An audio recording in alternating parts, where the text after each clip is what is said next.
I say to you, good afternoon. I'm so excited to see you here today. My name is Dr. Tiffany Butler, the Associate Vice Chancellor for Educational Equity in the Division of Diversity, Inclusion, and Community Engagement, or DICE as we affectionately call it. My pronouns are she, her, hers. Welcome to Access Week 2022. This is day 3. The aim of Access Week is to create campus awareness of the need for an equity mindset to help all students thrive in service of unlocking pathways to success. This year's theme is enacting beloved community, and we believe that we achieve this by serving students holistically. This afternoon's Access Week event is the James Dickson Carr Lecture, an annual public lecture named in honor of James Dickson Carr, who was the first African American graduate of Rutgers University. Public intellectuals will be invited to campus to discuss pressing issues of diversity, equity, and inclusion in an open dialogue with the Rutgers community. And so today we will hear from Dr. Davarian Baldwin about his talk entitled Building the Anti-Racist University, Why Equity and Inclusion Can't Stop at the Campus Gates.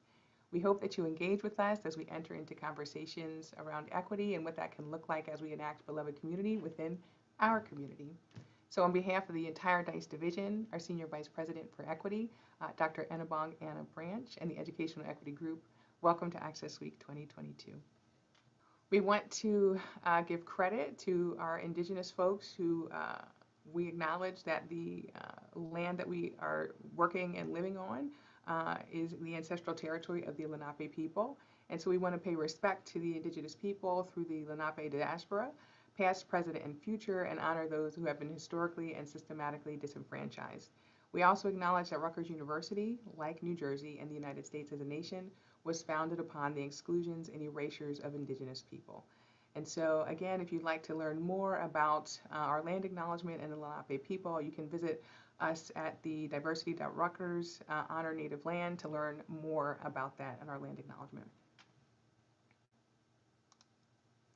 Additionally, we just want to name in this space and acknowledge the current time, place, and space we're living in as a community. We recognize that you could be a lot of places besides here, and you chose to be in community with us today, but we recognize that there are a lot of things that might be affecting you, and so we appreciate you being in community with us today. So again, thank you for being in community with us.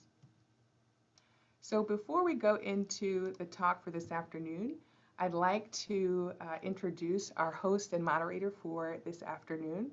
It's my pleasure to welcome the illustrious Dr. J, or Dr. Joan Collier. Dr. Joan Collier is a Senior Director of Institutional Equity and Strategic Initiatives, leading efforts and strategic initiatives to advance institutional equity and inclusion goals. She also oversees the Tyler Clementi Center for Diversity Education and Bias Prevention in the Division of Diversity, Inclusion, and Community Engagement, or DICE. She is an alumna of Georgia State University and the University of Georgia. Dr. Collier has more than 10 years of experience within higher education as a practitioner and also as an educator. Welcome, Dr. Joan Collier. Thank you, Dr. Butler. So I'm so happy to be here with everyone today. I'm going to give us a quick overview run of show, and then I'm between y'all and our amazing speaker today. So we're going to have our lecture, and then we're going to have a short Q&A. But before we get to that, let me introduce our speaker. Dr. Davarian L. Baldwin is a leading urbanist, historian, and cultural critic. He is the Paul E. Raether Distinguished Professor of American Studies and founding director of the Smart Cities Lab at Trinity College in Connecticut. Baldwin is the author of several books, most recently, In the Shadow of the Ivory Tower, How Universities Are Plundering Our Cities. He is a public-facing scholar with deep investments in social justice. Baldwin serves on the Executive Committee of Scholars for Social Justice and as a contributing member to Scholars for a New Deal in Higher Education. His related commentaries have been featured in numerous outlets from NBC News, PBS, and the History Channel to USA Today, The Washington Post, and Time. Baldwin is also a first-generation college graduate and proud alumnus and national advocate for TRIO's Educational Opportunity Program and McNair Scholars. And with that, please help me welcome Dr. Davarian Baldwin for today's lecture. Thank you so much, Dr. Collier. It's a pleasure to be here. And thank you, Dr. Butler, for this wonderful invitation. It's an honor to be speaking under the auspice of the James Dickson Carr Lecture Series for Access Week as a first generation college student myself at one time long ago. I am where many of you are, and so it's just great to be in conversation with you. Zoom can be this cold, isolating place, but let's warm it up. Let's make it a beloved community right now today. Is that all right? Can we do that? I can't hear amens or yeses, but I'm assuming they're out there. So if we just go to the first slide, my intro slide for my presentation, that would be great.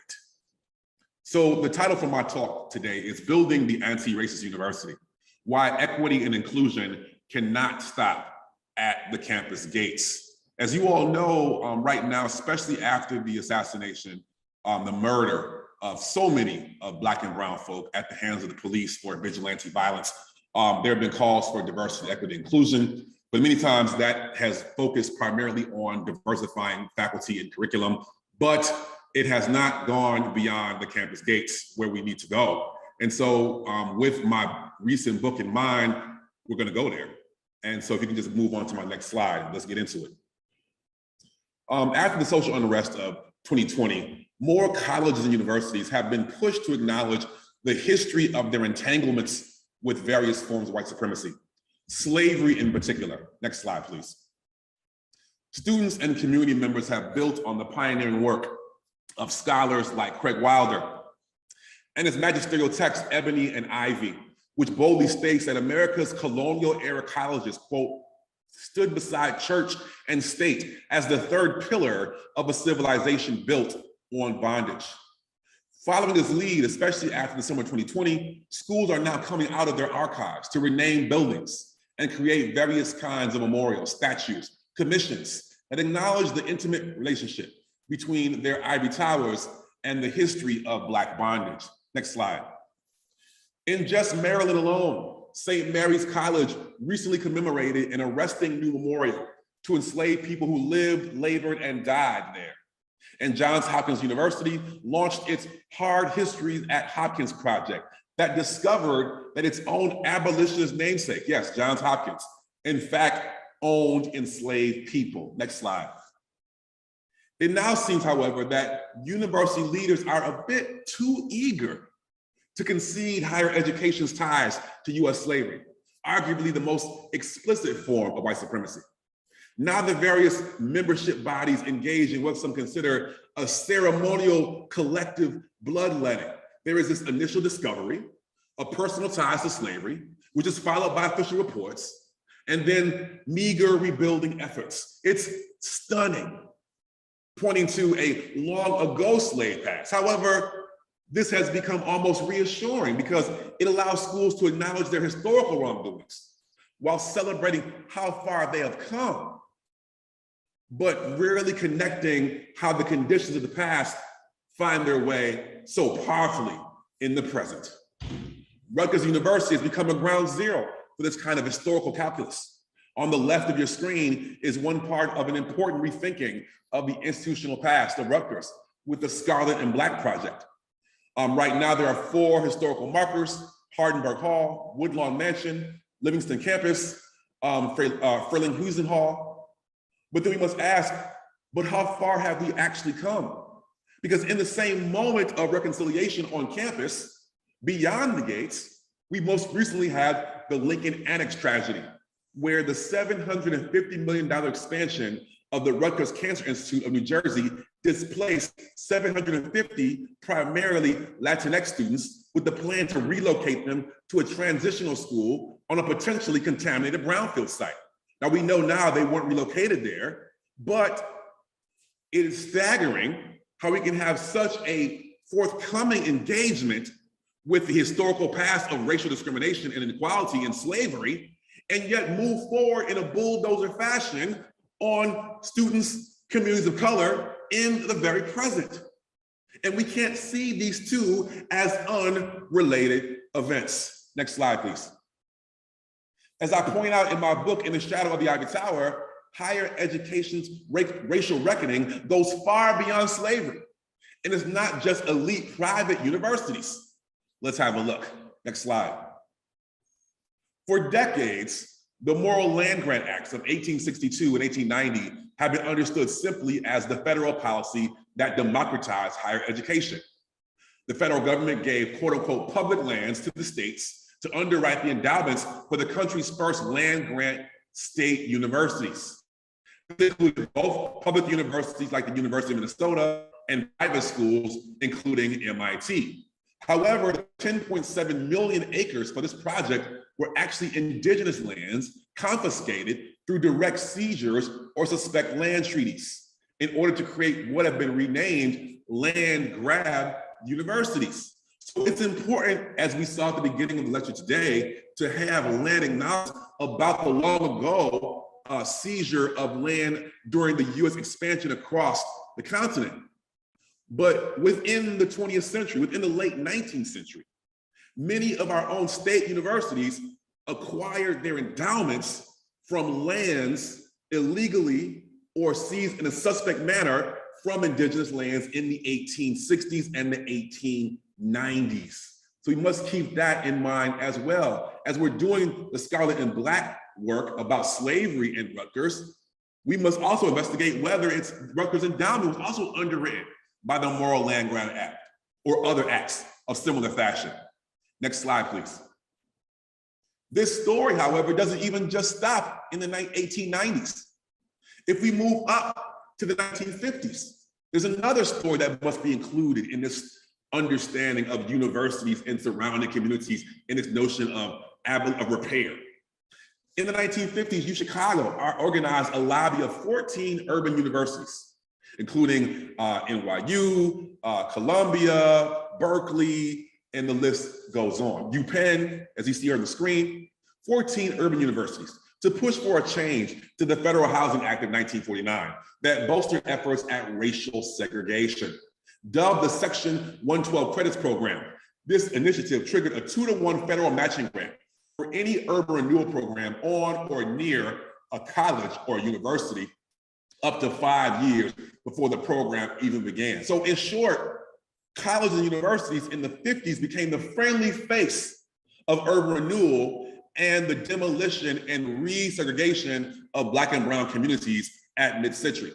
City schools from the University of Pennsylvania and the University of Alabama, Birmingham, Alabama, to the Aurora campus as far away as Denver, Colorado, became the friendly face of urban renewal by using this program to turn neighborhoods into largely barricaded zones of learning to stem the tides of African-American and Latinx residents, increasing their communities during various waves of migration. By 1964, there were 154 projects supported by this 112 program that involved 120 colleges and universities and 75 hospitals. Next slide, please. But in this very same moment of urban renewal, or what some people call Negro removal, we find Black and Puerto Rican and students and their allies fighting to forge a different vision of the university in the ashes of urban renewal's bulldoze. And it's important for you to understand this, that when we talk today about reimagining the university, that vision is built on a lost history of this critical post-1950s revolutionary 1968 moment. So first, we have Merritt College. One of your own faculty at Rutgers, Professor Donna Murch, writes about the role of Merritt College in creating travel abroad programs. This is in the middle of the urban Oakland community in Oakland, California. Creating food programs for nearby Black communities, offering abroad trips to Cuba as Cuba was becoming a revolutionary nation state, and creating a space where Black, brown, and Asian students could debate the key issues of the day. Surprise, surprise, Merritt College was the hotbed, was the foundation for building out the Black Panther Party for self-defense. Move ahead 2 more years. The image in the back of the screen is set at Columbia University in 1968. That image in the back, it was a plan when the administration at Columbia decided to put a privately owned, Columbia-owned gymnasium in the middle of the public Morningside Park in Harlem. As you can see from your screen, on the upper left was going to be an entrance for the predominantly white students at the top of the hill, and an entrance at the bottom of the hill for the predominantly Black Harlem, with very limited hours of access to the gymnasium. When Black residents and students caught wind of this plan, they charged Jim Crow, GYM. And they sat into the administration building for over a week until they put this plan to a screeching halt. Move forward 1 year in Chicago, when Crane Junior College got renamed Malcolm X Community College in 1969, Black students took over the buildings and they did things like fired the off-duty Chicago police and hired a Black-owned, unarmed security team to patrol and protect the campus. They created a prison annex for incarcerated residents to get education at that moment. And they instituted African history and African American history courses at that very moment. This is students. These are all stories about students. Then 1 year later, the city colleges of New York, particularly Brooklyn College and CUNY College in the heart of Manhattan, there already was free tuition, but they realized that the city's public schools had not accurately or sufficiently prepared Black and brown residents to be college ready at the city opportunities when more jobs were requiring a college degree. So they fought, struggled, and scraped until they created an open admissions policy to say that no matter what standing a resident is in the city of New York, it is the college's responsibility to get them college ready with courses that will not have particular kinds of admission policies. We're gonna keep it open, it's gonna be free tuition, and we're gonna get residents ready to compete in a post or deindustrializing economy. Then finally, in the 1980s, my good colleague, Henry Louis Taylor, was at SUNY Buffalo in the 80s. They brought him to that school to think about ways to make the school be placed in more service or greater service to the surrounding community. He built out this vision of the campus as a commons, that the school would build out housing for residents and students.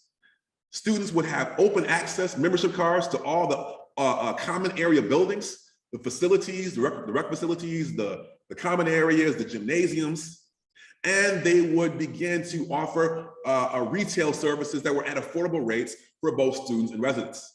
When the administration got a hold of this, they put a squash to that quickly, and they only picked out pieces of it. They offered subsidized memberships to residents, and they created housing just for faculty. But the point here is that this was a lost moment of possibility that we must keep in our mind as we move forward to talk about the present of higher education. Because despite these amazing possibilities that could have been the path of higher education, most urban universities became islands of prosperity and seas of poverty, bunkered down behind fortified corridors of laboratories and classrooms or empty lots, as capital, money continued to flee to the suburbs, and urban divestment was the word of the day. Next slide, please. By the 1990s, we started, however, witnessing a renewed interest in urban life.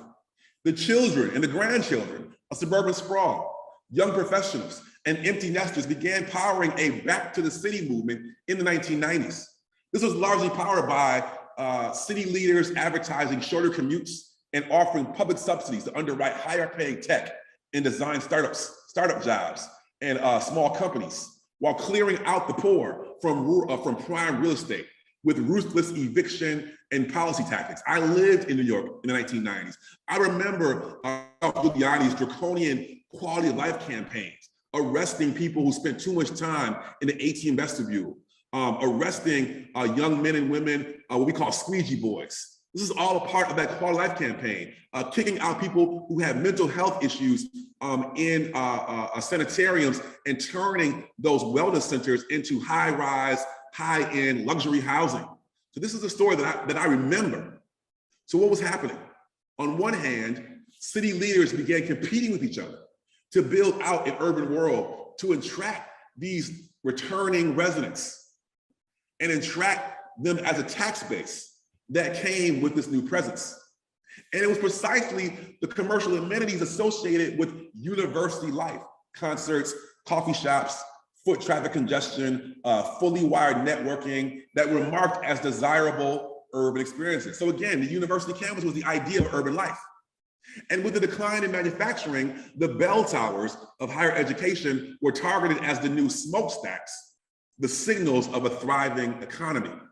On the other hand, and you all should be understanding this, colleges and universities face shrinking state expenditures for higher education, alongside greater competition for top students and researchers. Schools weren't getting the same amount of money from states, so they had to figure out ways to become entrepreneurial. So they began extending their footprint into surrounding neighborhoods through land ownership, employment, and policing. Schools could generate new sources of revenue while also providing the urban amenities desired by predominantly white students, researchers, and their families coming back into the city. So here the interests of city leaders and higher education administrators converged. And in the process, we are now still witnessing higher education's growing control over the economic development and political governance of urban America, or what I call the rise of universities. Central to higher education's opinion is the redesign of urban neighborhoods into the lucrative model of the university campus. And this is all happening in the very same neighborhoods of color that were marked as urban wastelands just a decade earlier. Next slide, please. Today, the knowledge economy has become primary once we've witnessed the fall of the house of factories. The knowledge economy is where academic research is used to create profitable commercial goods in a range of fields, from pharmaceutical industries and software products to healthcare services and military defense weaponry. Key to recruiting the best students, faculty, and their families to do this knowledge work is creating urbane clusters of housing, retail, and nightlife. So a slide earlier, that whole notion of the back to the city movement, of researchers, students, and their families. These knowledge communities are the places that universities built out in the neighborhoods that had once been the domain of working poor Black and brown communities. These variously called innovation districts or knowledge communities, again, they sit right in the middle of working class white communities and communities of color, where the land is relatively cheap and the political power most vulnerable. On the screen on your left is Bakery Square in Pittsburgh, and on your right is Harper Court in Chicago. Both of them near urban campuses. One near University of Pittsburgh and Carnegie Mellon, the other one near the University of Chicago. So to see what exactly I'm talking about, here are some examples. And they aren't the only ones. We can talk about USC Village in Southern California. We could talk about Cortex in St. Louis. We could talk about the new Manhattanville campus in Harlem, in West Harlem. The list goes on. U-City Square in West Philadelphia. The list goes on and on and on. So in short, the campus has become a planning mechanism to build out what I call universe cities by retrofitting neighborhood blocks to maximize wealth and wealth extraction based on land control, labor management, and the privatization of governance. This phenomenon takes place in three critical areas: land, labor, and policing. So first, land. Off the top, we presume that schools are inherent public goods, most clearly marked by their 501c3 property tax exempt status. Yes, college campuses' properties are tax exempt. But this nonprofit designation is precisely what allows for an easier transfer of public dollars into higher education's private developments with little public scrutiny. So their tax status as educational institutions, in short, in this knowledge economy, becomes a financial shelter.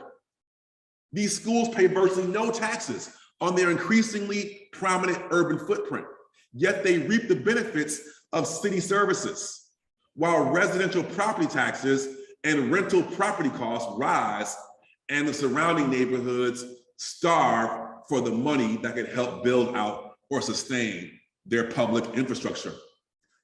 Two examples.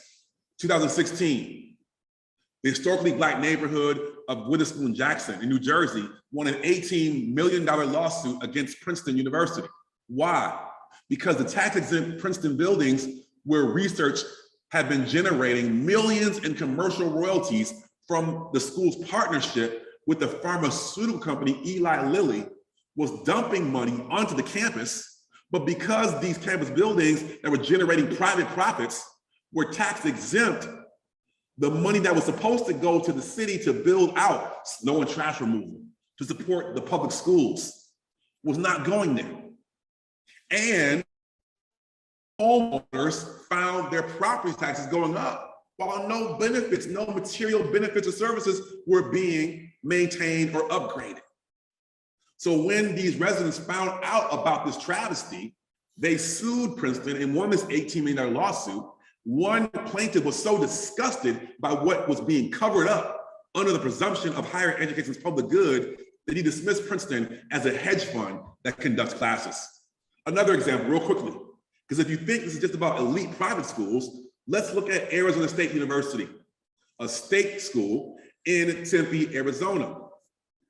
When they realized that they were getting less money from the state, Arizona State administrators began to lease their tax-exempt their university land to the highest bidder.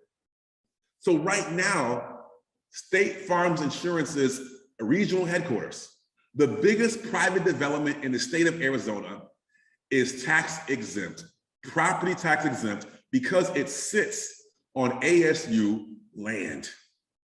Another example, labor. We could talk on about the exploitation of graduate students, and that's real. But the biggest sources of labor on college campuses are the predominantly Black and brown women who labor in the low-wage sectors of medical assistants, janitors, cooks, clerical, maintenance, security staff. These are the jobs that keep higher education's economy going. But these workers face summertime downsizing, because we say that they supposedly only work 9 months out of the year, but they have children 12 months. They have needs 12 months. So they don't get paid, or they get less pay, and they get either no or lower health benefits. At the same time, when these workers have started to engage in collective bargaining, organizing into labor unions, we find schools hiring less directly and primarily shifting now to subcontractors, because when they hire through a subcontractor, the contract that's negotiated with the union doesn't apply to the workers who get hired through a subcontractor with lower wages, and workers who are now excluded from the benefits that come with the union contract. Finally, policing. Most schools have campus police, 75%. Nearly all carry guns. About 9 in 10 have arrest and patrol jurisdictions off campus. The idea of campus police is that they are agents of student or community safety. But one of the biggest crimes on campus, sexual violence, alcohol and drug use, and petty theft. But campus police do a horrible job at policing those crimes. Some might say capacity, I would say intent. Why? Because no school, especially no predominantly white school, wants to admit that they have a campus full of white criminals. So then this points to the point of, well, what are they doing? We find them policing extra hard in the surrounding neighborhoods, predominantly Black and brown and poor white neighborhoods, over-policing. So they don't police the crime on campus, they over-police the idea, the image of crime in surrounding neighborhoods. This reveals that the job of campus police is not campus safety or community safety. Their job is brand management. Their job is to signal to students, family, and private developers who are now making money on these campuses that these spaces are safe and open for business. We know that real community public safety is housing security, food security, trauma and healthcare. These campus police don't even think about that. But all these schools have these top-notch healthcare facilities and medical centers. They could easily shift away from armed policing to decarceral, demilitarized, unarmed safety, healthcare, trauma care, community safety, but they fail to do that. But there are alternatives. Next slide, please. Oh, sorry, one more slide. I apologize. Got ahead of myself or behind myself. University of Winnipeg. At the University of Winnipeg, they realized that in the 2000s, their population had increased by almost 50%, from 6,000 to 11,000 students. But most of the students that were coming now were not the traditional student that had been there before, predominantly white, suburban, coming to the school, downtown, take classes, get out of there before nightfall. This new increase in student body was residents from surrounding the campus, primarily working poor, primarily indigenous, and older students. So they realized if we're going to support these students, we have to come up with a different vision of sustainability. What did that mean? As you see in the back, that is downtown commons. The university built out housing for not just students, but also residents. It has 4 price points of affordability.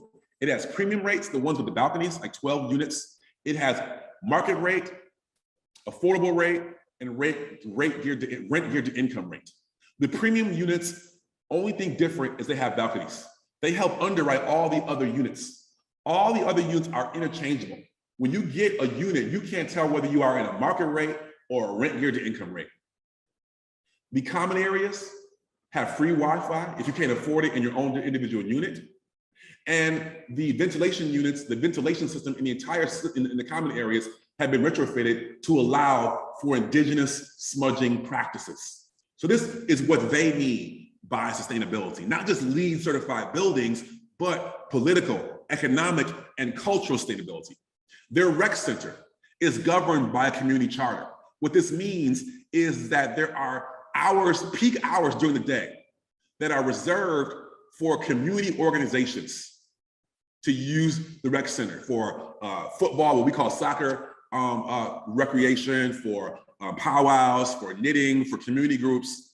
This was a part of their realignment of what it meant to be a university in a common way.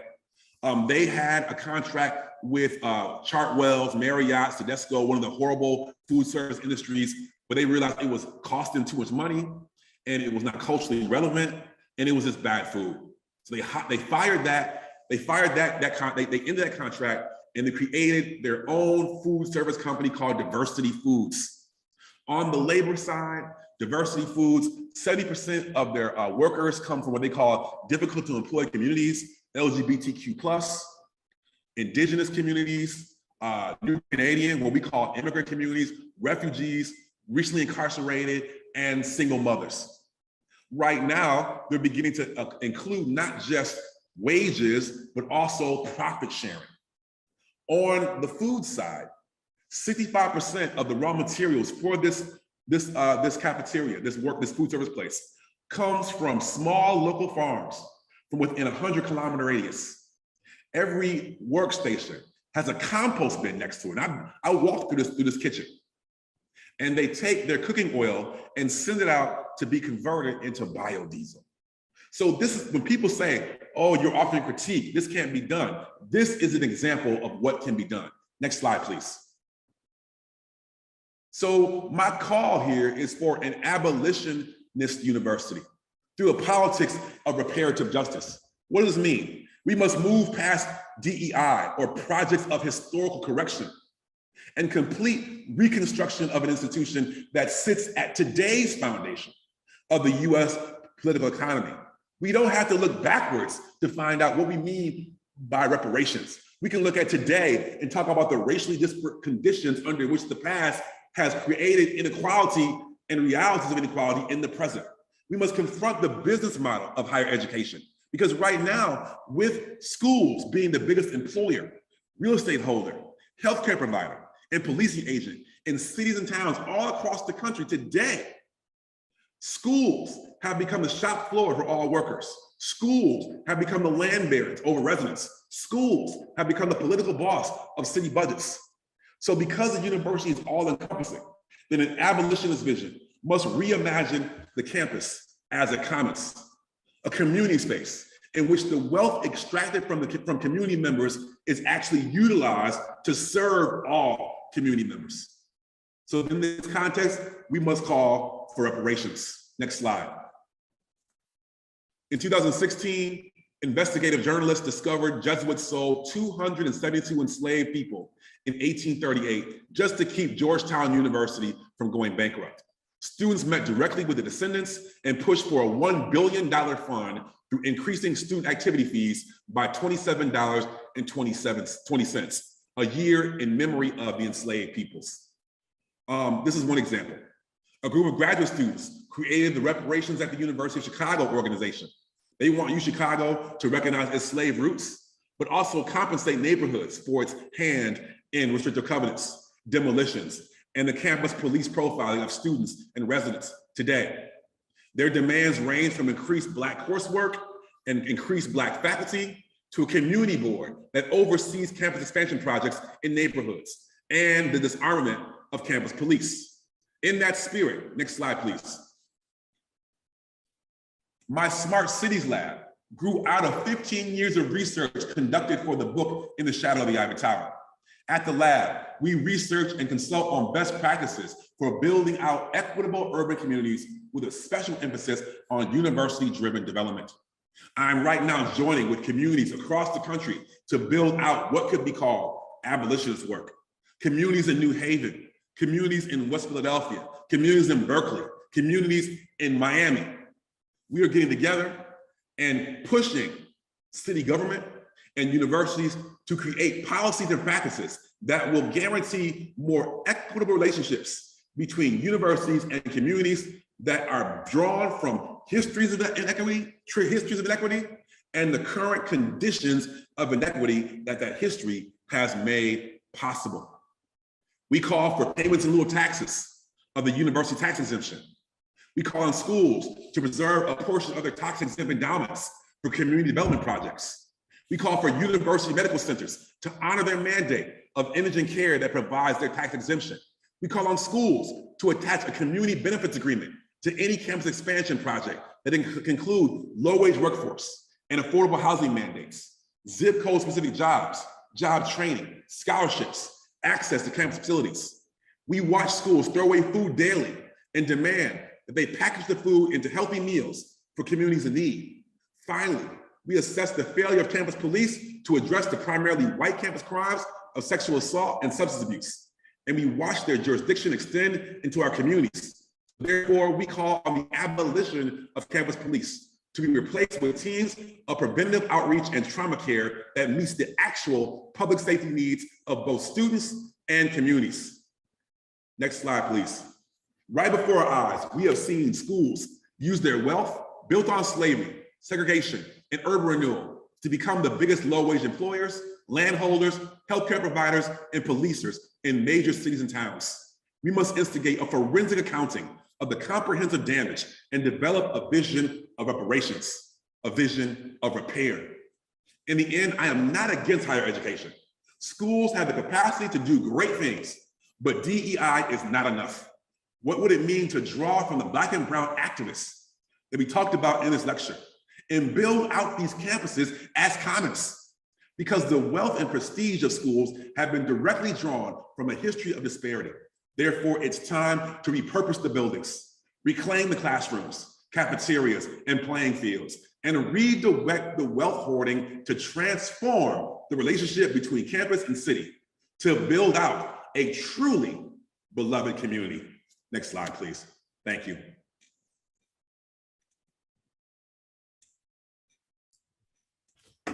Thank you, Dr. Baldwin.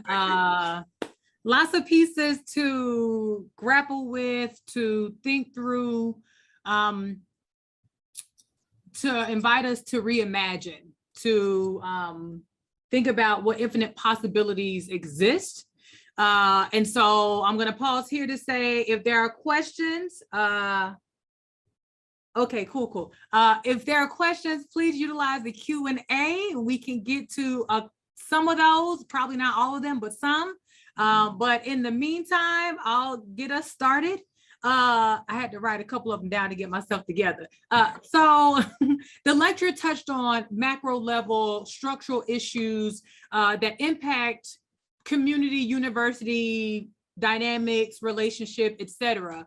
And so the people who are joining us today, maybe people who are at various levels of the institution. They may be undergraduates, graduates, faculty, staff, and they may be people who are actively engaged in community service, maybe working with community partners or local communities, and are maybe wondering, what does this mean for them? Yes. Now that they are already engaged in this work? And so can you provide some commentary? I mean, I thought that you were clear about, I'm saying this is the context. It doesn't mean stop the work. It means be thoughtful about the work. So can you share some imaginings of what advice you might give them on how they can continue to move forward with work at the individual level as broader structural pieces work themselves out and we imagine things differently? Mm-hmm. Thank you so much, Dr. Collier. Thank you for that question. It's a great question.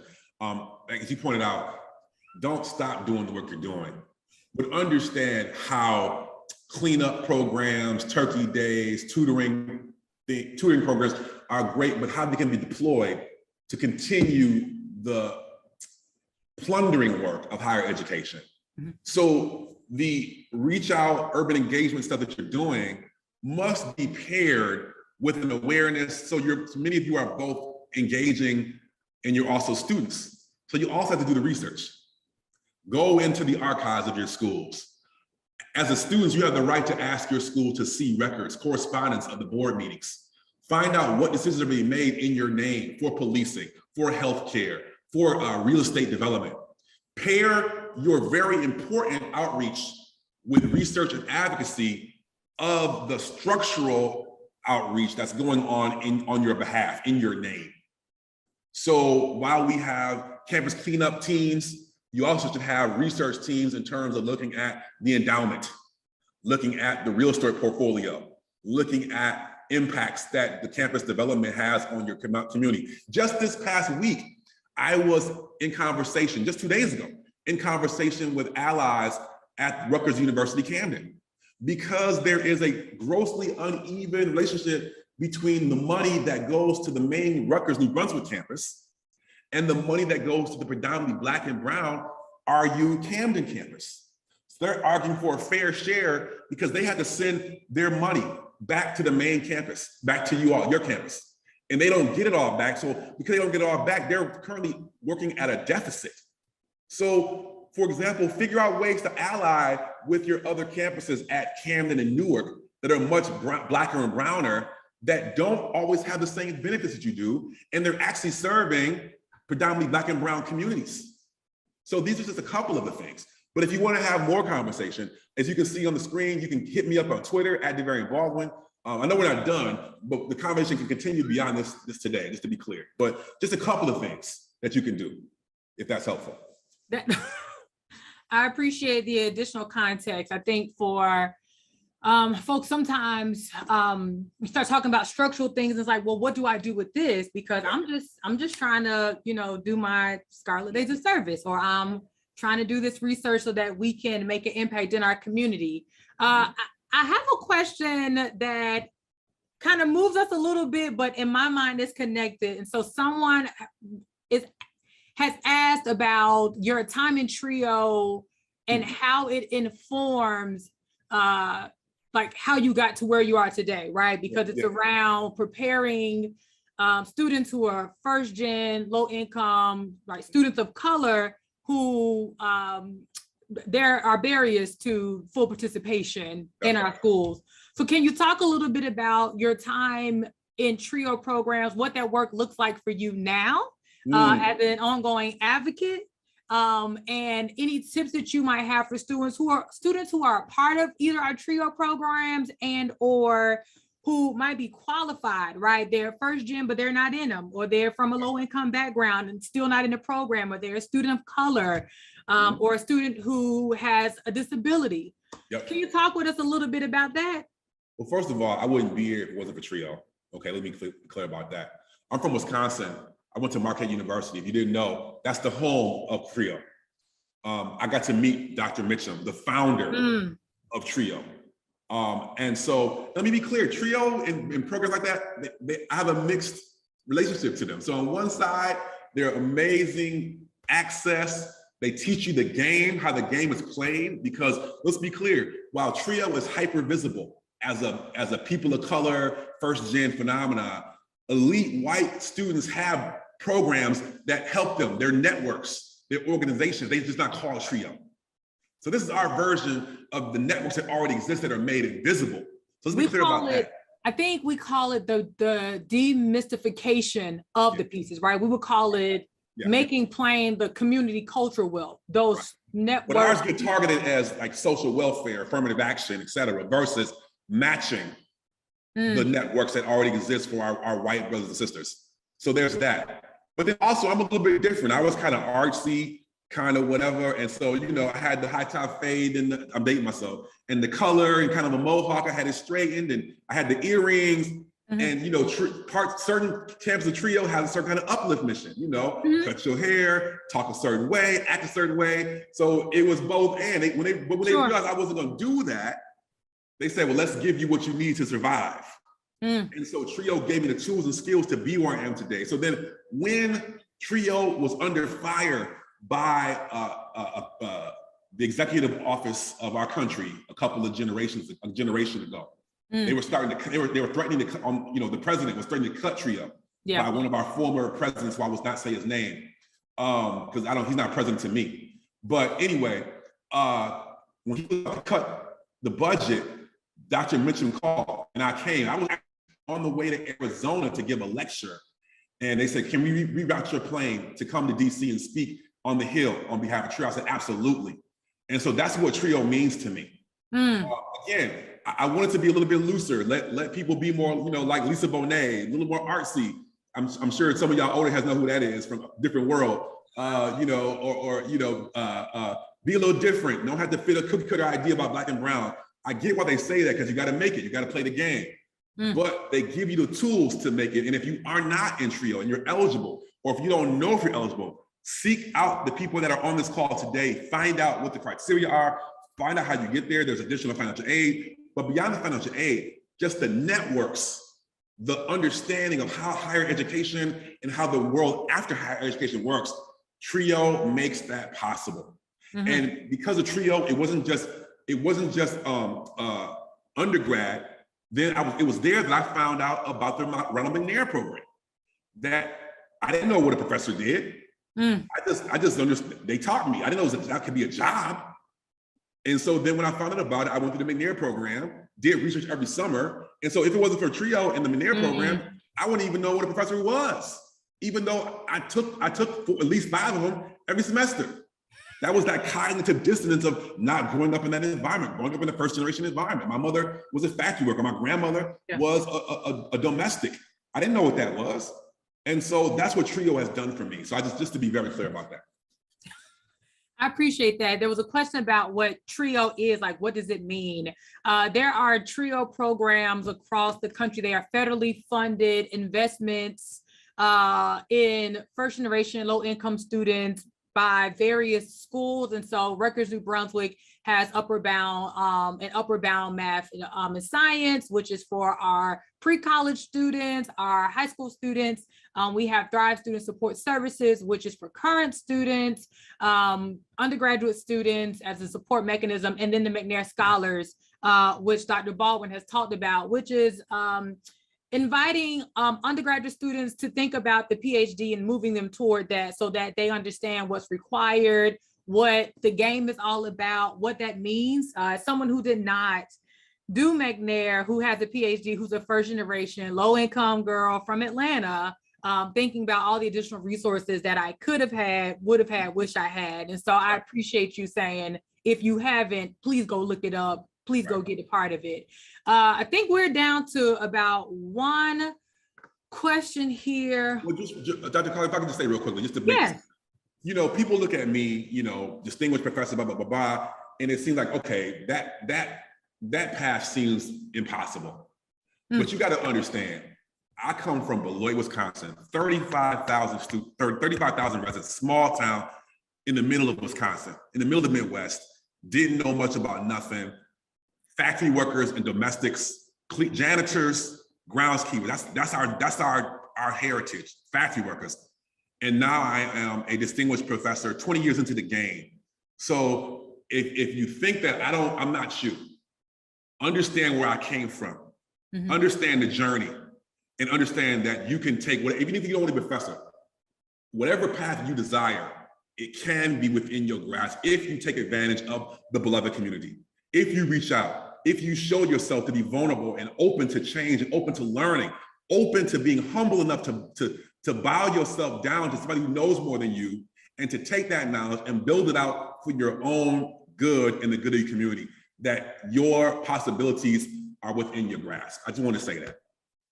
Now, Dr. Baldwin, I actually don't know that there's another question that gets at the brilliance that you just shared, because the focus of Access Week for us is to invite folks into conversation, right? Is to inspire our students to seek out resources, is to invite faculty and staff in to say, we have brilliance here in New Brunswick.